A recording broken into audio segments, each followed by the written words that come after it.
George, a member representing Ikpeazu Federal Constituency, fourth-time member APC from South East. To be an outcry of the low representation of women, most especially the just concluded 2019 general elections, because in 2015 we made progress. But since in this just concluded 2019 general elections, there seems to be a drop, and you've been in politics. What do you think is responsible? Well, for me, everybody knows what is responsible.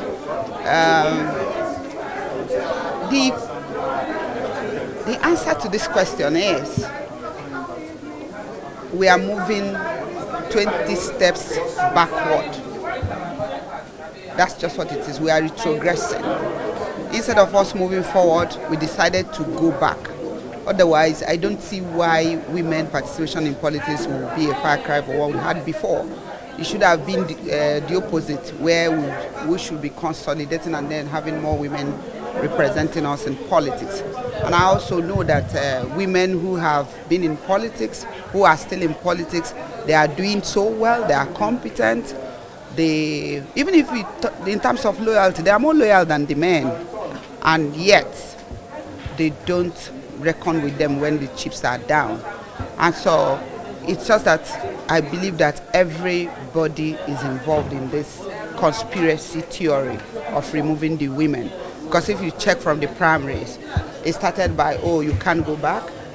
And in a state like my state, for instance, when they say I can't make fourth term, the same governor was supporting a senator to do fourth term, was supporting somebody from his zone, Honorable Abonta, to do 4 times. And today, Honorable Abaribe is a 4-time senator. Honorable Abonta is a 4-time member of House of Reps, but the governor worked against me not to get ticket because I'm a woman. And of course, you know Honorable Hon.Nkeruka, he also didn't get ticket to come back 4th term. What does this show you? People have decided to make sure that the women don't come back. And for whatever reason, I do not know. But I also know that the government can do something in terms of policy. Like now, the cabinet have not been formed, ministers have not been at least nominated to our knowledge. Why don't the government decide to do 50% of nomination amongst women, to say let the women have 50% and let the men have 50%? Because even when you preach about 35% affirmative action, you're going out not getting even up to 10%. So I believe in appointing positions that a government have the power to appoint whoever he or she wishes. They should appoint 50% of the women in positions. And what do I mean? It's not just any woman.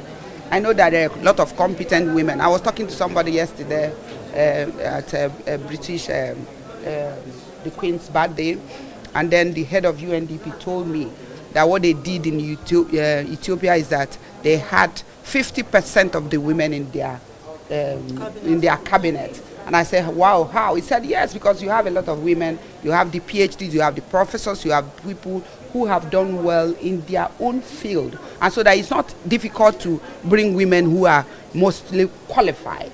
And so in Nigeria today, we have women who are 100 times more qualified than even the men that are appointed in the positions of authority. And so the government should do everything humanly possible to make sure they give us space, because they quote this constitution that said there should be no discrimination. And then the question is, why are you discriminating against women when it comes to appointment? Why will I have 30 ministers that are male and then I don't have 30 that will be female? And how will I have in a parliament that you have 360 and then you're having just 11 or 12 women? Why? It will go through the same process, and you see that the women are the people who vote even this men. And because this patriarch syndrome, where the political godfathers will insist on having a man to come and win the primary positions, and I know what it means for that primary thing to be won. Okay, you're giving 2023 is just not too far from here. So what do you think should be done to ensure we have more women representation in politics? That's what I'm saying. You start from the appointed positions, and then when you appoint a woman as minister, not just women are first minister, and then if you look at the retinue of people that will be working with the minister that is a woman, you have more women. It starts like that. And then the woman who must be let me tell you, The issue of going to appoint women who are not inspiring, it doesn't even arise here. You must appoint women who are inspiring, women who want more women in positions of authority. And so if you start from that appointive positions, which is what we have on the floor now, and then you start again to include women in political participation in the political positions, like if you have PDP, for instance, they want to change their executive. Why don't they say, okay, like 30 or 40% of women in those executive positions of these party formations? When you have just woman leader, just one person, why can't you have a secretary of that party as a woman? Why can't you have the treasurer as a woman? Why can't you have the zonal chairman or chairperson from southeast, from north central, from northwest as women? And then if you have that, what it simply means is that you're bringing it down to this level. It's going to affect the councillors that are going to come from those zones. It's going to affect the councillors that are going to come from local government, and it will also affect the number of women that are going to vie for House of Assembly seats in that Okay, lastly, I've been to many forums like this, and one particular issue. Be more than enough. But the point is that, okay, when you start like from campaigns before primaries, you see a lot of women, that the women that will hold meetings, the women that will coordinate, the women that will mobilize.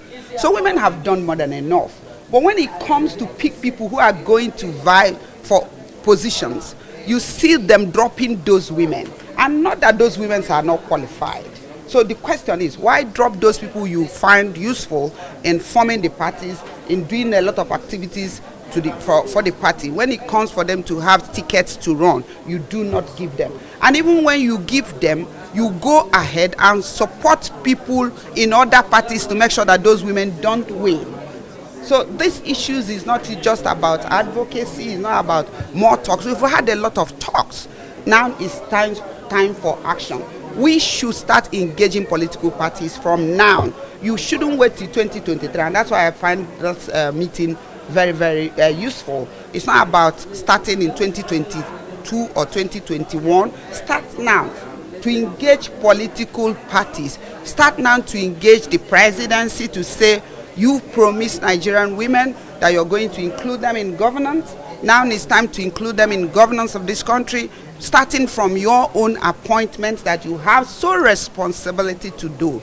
And then also talk to your party people that in doing their congresses and conventions that they